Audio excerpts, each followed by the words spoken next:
Hello, everybody. My name is Benny, and welcome to The Fool's Apprentice. Today, we are going to go over Chapter 2 of Lisa Papez's Unlocking the Tarot, Creating Your Own Keys. So, in the first chapter, what I really liked above all else were two things.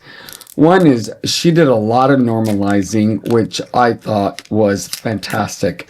Because I think there are a lot of people who feel like there's a right way of doing things and there's a wrong way of doing things. And the fact that she utilized myths as a way of normalizing, I thought was pretty ingenious. The second thing that I really liked was the reading level of her writing. And what, or should I say, her writing level for our ability to read it. Basically what I'm saying, it's a pretty easy read. It's, comprehensive in its topic, but it's not so dense and not written in a manner that you have to sit and think really hard and analyze about what you read, that it makes the book very easy to work with and learn with. So that was like the big takers for me in the first chapter. I need some protein. I'm thirsty. My neck is hurting. So excuse me if I have a little bit of sweet milk. Okay, I'm gonna have to do my old man classes for this because of course I don't have the chapters memorized. But again, wrote some notes in here, and what I found interesting between the second chapter and the first chapter is the first chapter felt like there was a lot of room to breathe. It was just, you read it very leisurely. The second chapter, I was quite taken with the amount of information that was written within several pages, like 5 pages. And so when I'm reading it, there's a lot to digest, but not in a way that felt overwhelming or difficult, which I thought was really, really interesting because it felt very different in that regard. So just so you see, I wrote all over my book. I highlighted my book.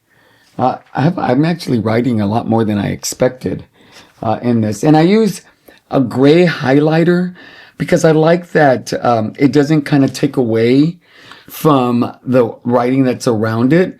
It just makes it pop out when I want to pay attention to it, not necessarily distract me from the whole paragraph, which I think is a big benefit for me because I intend to read this book again. Again, here she does one of the things that I think is important. She provides a definition for what a keyword is. It's a word that acts like a key to unlock a broader meaning, which I really like. So it is a catalyst to, what it is that this card means for you. It's a jumping off point. And having that definition, I think, sets up the rest of the chapter as well as the book as a whole. And then she starts immediately with some activities. She gives you an idea of, being by the seaside with the sand and the wind and the waves lapping nearby. And then she wants you to come up with a word for that. And so that's the first activity. And you have to think, well, what would that be? And for me, it was like comfort. It just felt like comfort. And then she gives you a word that worked for her. So not only is she giving you an activity, she's kind of telling you how that worked for her, how that activity would work if she was like doing this as the first time as a reader of this book, which I think is fantastic. How many times have you read a book that tells you what to do, instructs you on how to do it, but doesn't give you that personal perspective that the author has and why they have the expertise that they do from their own personal experience? And so in that regard, I think this book really provides more nuance and also gives you like a side seat next to Lisa as she's working with the tarot. At least that's how I see it. And then she has a third activity. I'm not going to go through all the activities and stuff. But what I do like is when she talks about, keywords help you extract layered meanings. And that's exactly how I experienced it when I did her tarot on training wheels. And I just had this thought because there's a hashtag going around about bubble mapping. And I just started thinking it is a keyword that provides you different layers.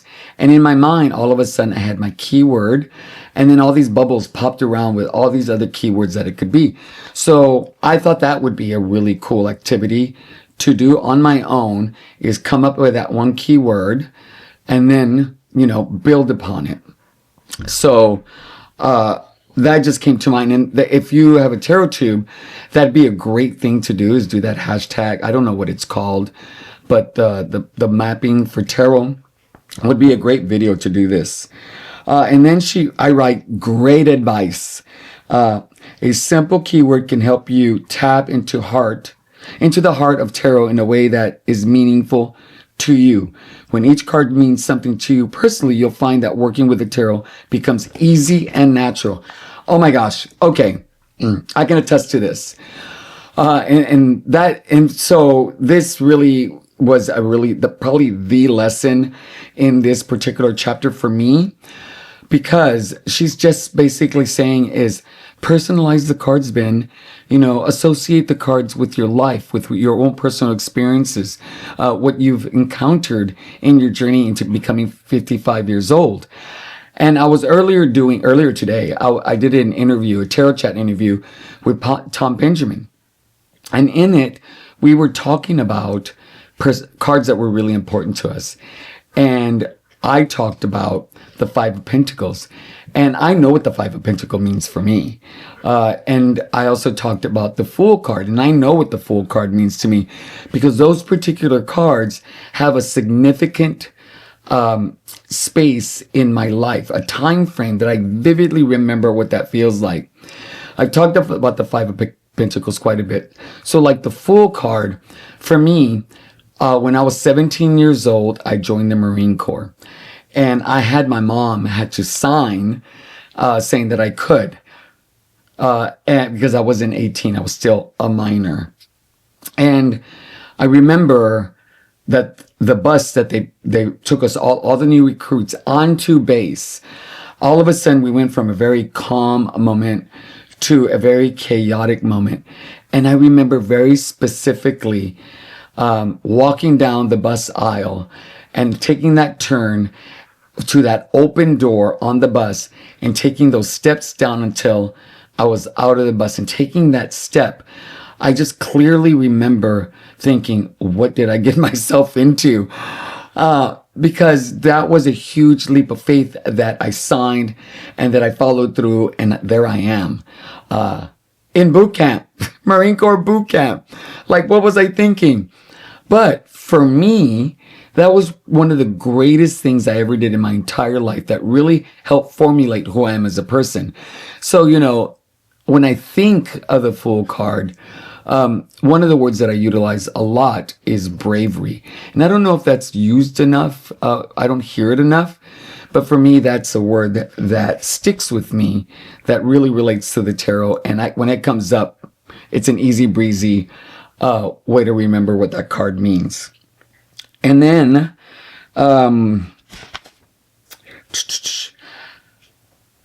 she talks about different ways to read the reversals. Now, there are people who read reversals, there are people who don't, there's everything in between. I'm a person that doesn't read reversals. One, I don't need another 78 cards to remember, in reverse. And also, for me, I can get the meaning, from the cards as they lay out based on the message and the question and my intuition and the energy that I have with the other person. All of that plays a part into my reading. So I don't necessarily read reversals. However, what I think is really important, which for me is normalizing, again, is she gives 3 different examples on how people can do reversals and read them. And so that frees up a lot of people who may think that there's only one way of doing reversals, who maybe struggle with that particular way, who can decide to try a different way that she has written in the book. And she, again, here she shares her own personal experience to kind of let you know that, I don't follow the reversal readings exact. I have my own way of doing it when she states, I believe that physically reversing cards is usually unnecessary and can create extra complexity and confusion, especially for new readers, which allows new readers to go, okay, I don't have to do that right now. I can wait if I decide to do that later, which is my own personal experience. And that's actually what I wrote, my own personal experience. And then she talks about how she does incorporate them from time to time, which lets you know that, there isn't a hard line when it comes to doing your own tarot readings. You can go back and forth. You can do it whenever you want. You can never do it. You can do it sometimes. Again, normalizing. And then, oh my gosh, okay, this was funny. So I'm reading this, right? And then she goes to, when you pick your keyword, pick a keyword that's a neutral keyword. And I'm like, what does she mean by a neutral keyword? I actually paused and kind of started thinking about that because I thought that was a very, very important part. And so I said, okay, well, maybe it'll come up. The title of the next section is, what is a neutral keyword? I'm like, there you go. She's really, she has this way of following the thoughts and predicting what, the people who are going to read her book would be thinking. And so I went from thinking about, well, what would she consider a neutral keyword to, well, let's define it. Let's see what it is.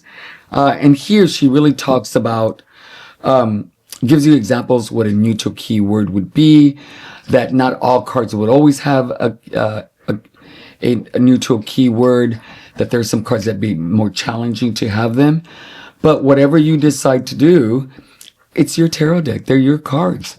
You pick the word that works for you, that makes sense to you, which I really like. She gives you strong, suggestions. And when I say strong suggestions, I mean suggestions that will work if you decide to utilize them, but gives you so much freedom because she writes it in there. It's not implied. It's clearly written out for you to do what you need. This is a starting point that I suggest you take.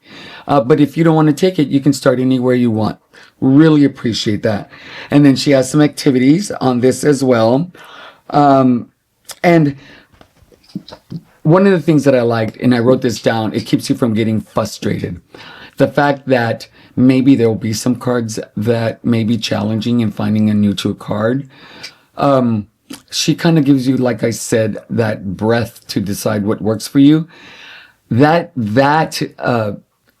thing right there where do what you need to do, what works for you, keeps you from getting frustrated. Because I would know for me, if I was trying to find a neutral word for, let's say, the Tower or the Devil or some other card that people, associate very negative with or querents get really scared of, I could see that if I had a card like that, I could get frustrated very easy if I couldn't find like a true neutral card. But with this paragraph, clears that up for me to be able to come up with anything I need. It just kind of removes a barrier where you can get stuck. And then I love it. She goes into the rules, right? And this made me chuckle. Rule number 1, the book is not precious, assuming you own it. And my first thought was, well, it's precious for Lisa. And I love that because it is precious for her. If you're watching Lisa, I know it's precious for you.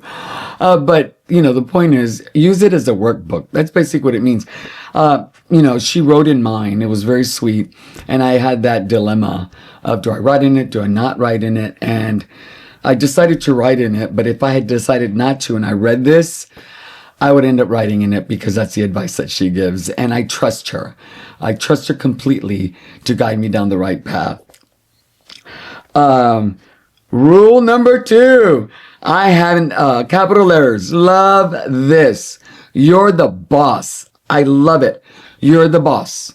And she has it twice in that section, at the beginning and at the end. And frankly, I am the boss. When it comes to the tarot, I'm in charge of it. I get to decide what the reading is based on what they're telling me. You don't tell me that I'm not doing a bad reading. You don't tell me, oh my God, isn't it the worst when you're doing a reading and then you put a card out and someone's like, well, that's not what that card means. I've not had that personal experience, but I've heard of it. If that happened to me, I'd be like, I'd be prone to want to do, okay, then I guess this reading's over. What I probably would do is get really annoyed on the inside, keep it to myself, smile, and continue the reading. Because they need to hear what they need to hear and they accept it the way they accept it. And I can't get in the middle of all that. But I would be totally annoyed. But my deck, I'm the boss, my keywords. Oh, this is really good. Oh my God, the next two, these are all good. And she's the first person I heard this from, that gender is irrelevant unless it's helpful. I like that she put that disclaimer there. It was the first time that she said that in one of her tarot videos. And that really got me thinking, if there is no gender in the tarot, or I go not to read it, then I'm really looking at energies and personalities and characteristics. And I thought that kind of opened up how those gender cards could expand.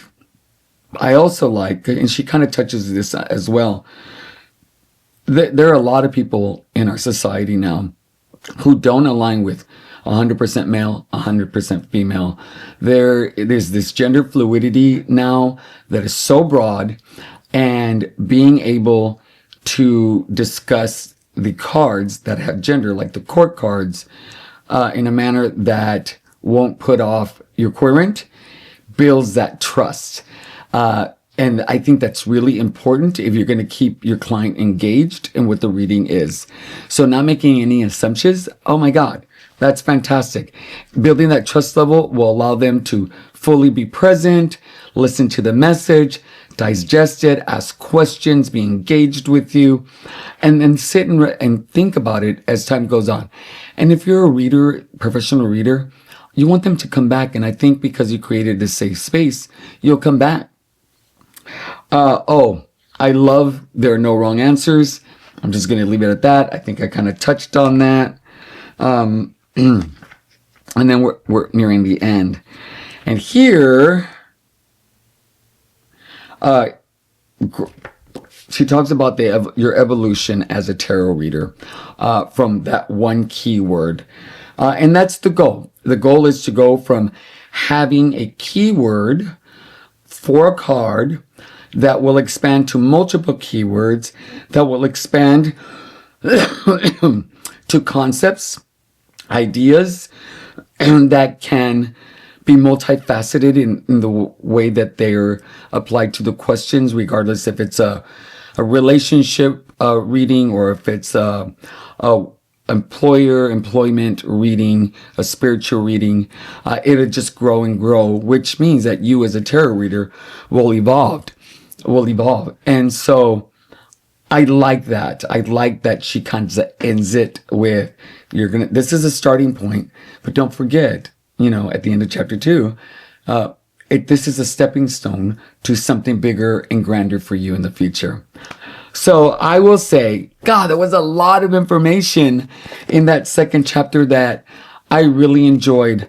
But like I said, the big takeaway, let me see if I can find it again, was, oh man, don't tell me I forgot.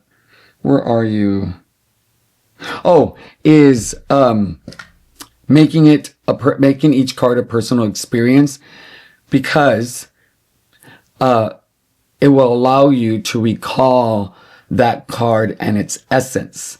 And so being able to do that with the Empress or the Ten of Wands or the Sword of Pentacles, being able to find places in your life where these cards fit will, I think, make it easier for me to recall what those cards and meanings have. Now, Lisa does have a series that she did on her channel. I think the series was several years ago, where she actually did that. She talked about every card and how it showed up in her life. Like the first one is the Fool card, which I really liked. And she talked about taking this leap of faith into a new relationship, which ended up with Peggy. If you haven't seen that one, that's a really good one. If you want to get to know how they kind of met and how their love story began, that would be a great one to look at. Again, it's a series on the tarot and how it shows up in her life. And with that, guys, I'll wait until I see you next time. And I'm really, really excited to see what chapter 3 brings. All right. You have a good one. Bye.